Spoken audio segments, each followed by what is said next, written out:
stará legenda hovorí o ľuďoch, ktorí hľadali svoje životné šťastie v labyrinte. A v tom neprehľadnom labyrinte, ako prechádzali, tak jeden objavil veľkú kopu zlata, ktorého si bral plným priehrštím, plné vrecká, koľko len vládal, a bol šťastný, pretože šťastie svojho života videl v bohatstve. Druhý, keď prechádzal týmto labyrintom, objavil veľmi silný meč.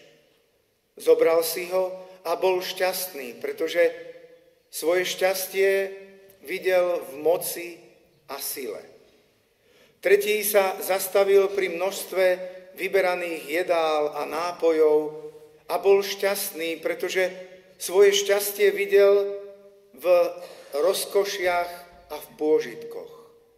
A štvrtý prechádzal týmto labyrintom a zobral si so sebou horiacu faklu, vo svetle ktorej bol schopný nájsť svetlo, aby mohol výjsť z labyrintu, zatiaľ čo predchádzajúci traja v tom labyrinte zostali a zomreli. Drahí bratia a sestry, táto legenda je vlastne výborným obrazom toho, čo sa môže stať aj v našich životoch. Keď môžeme porovnať aj ľudský život takému labyrintu, bludisku, v ktorom môžeme zablúdiť a zabudnúť na ten cieľ svojho života. Častokrát akoby zablúdime a zostaneme a hľadáme šťastie v pôžitkoch, hľadáme šťastie v peniazoch, hľadáme šťastie v sláve či moci. Avšak všetky tieto skutočnosti v plnej miere nemôžu naplniť ľudské srdce.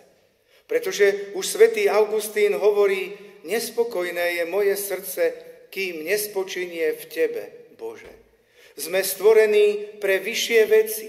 Určite všetky tie pozemské dobrá sú pre nás dobrami a nemáme nimi pohrdať, ale nemôžeme ich urobiť tým najdôležitejším v našom živote.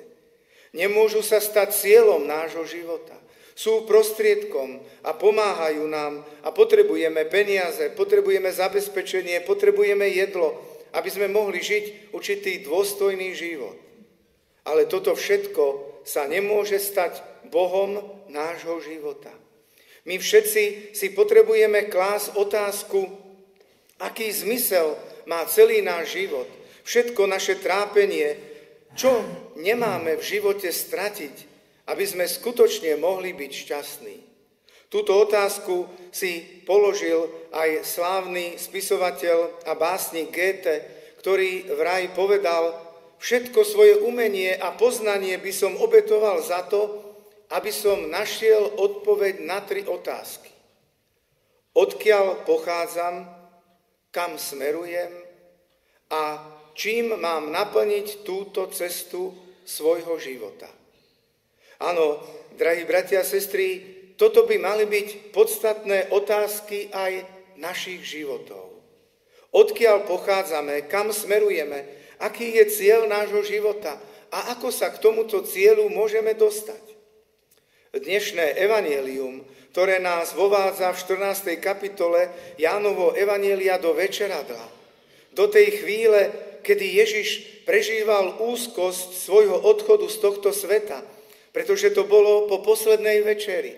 14. kapitola opisuje Ježišovu rozlúčkovú reč s apoštolmi, kde si Ježiš veľmi dobre uvedomoval, že zajtra bude Veľký piatok.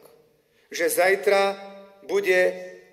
vydá to vrcholné svedectvo svojho života po krížovej ceste a na Golgote. A práve v takomto akomsi vnútornom rozpoložení Ježiš zjavuje apoštolom to najdôležitejšie a hovorí im o tom, že tým cieľom života človeka je nebo. Že cieľom života človeka je, aby sme sa dostali do neba. A preto hovorí apoštolom, v dome môjho otca je mnoho príbytkov. Keby to tak nebolo, bol by som vám povedal, že vám idem pripraviť miesto. Ježiš nám ide pripraviť miesto cestou kríža a cestou smrti. Ježiš nám ide pripraviť miesto v nebi. A on nám toto miesto pripravil a zaň zaplatil veľmi draho svojou vlastnou krvou vyliatou na kríži.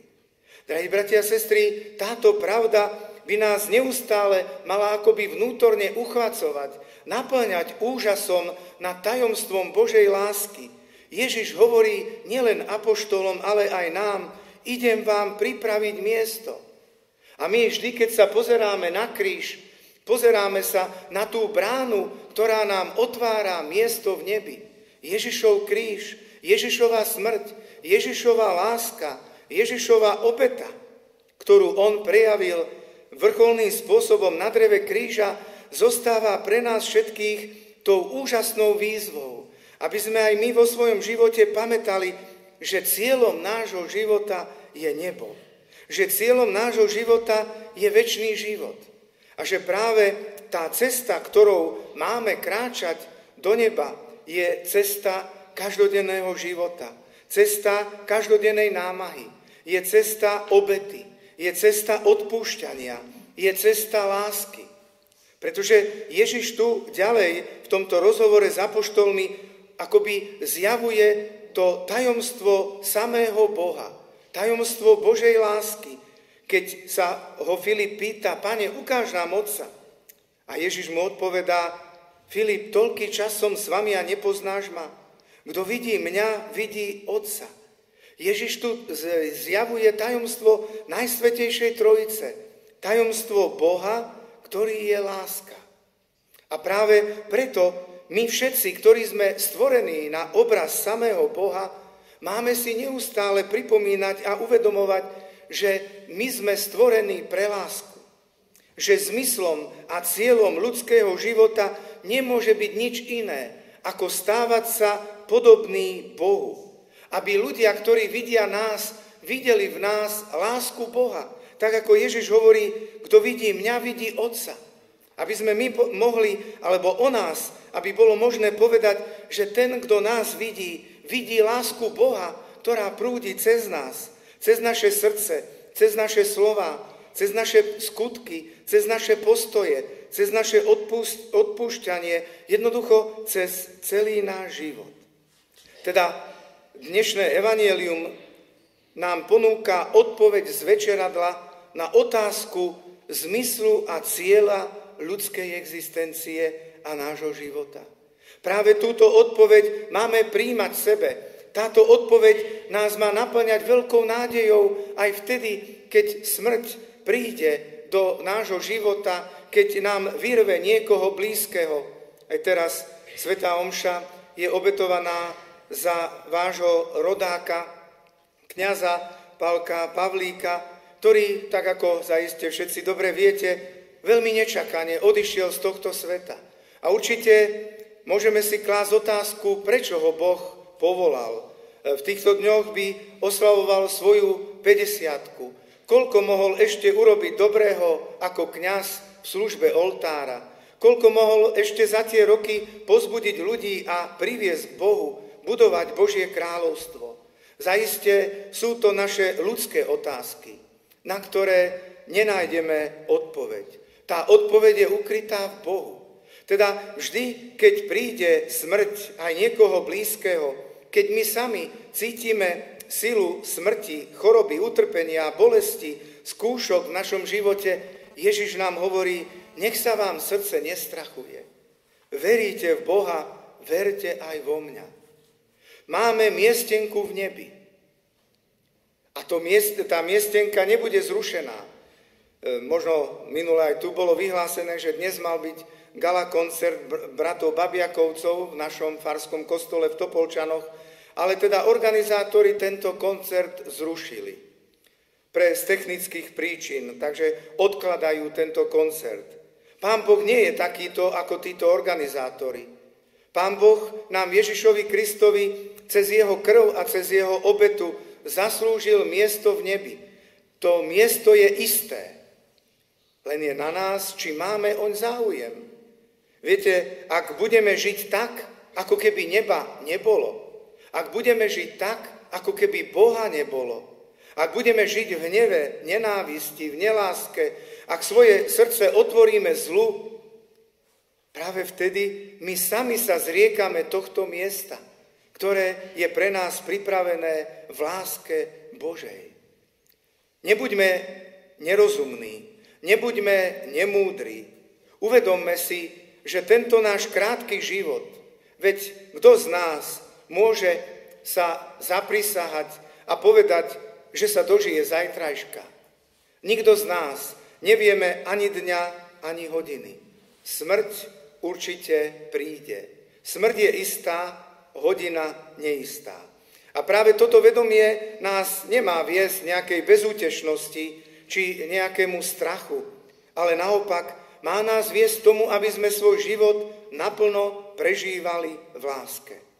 Aby sme každú hodinu, každú minútu nášho života dokázali vnímať ako dar, ktorý nám bol daný, tento čas, aby sme v ňom dokázali otvoriť svoje srdce dobru, odpusteniu a láske.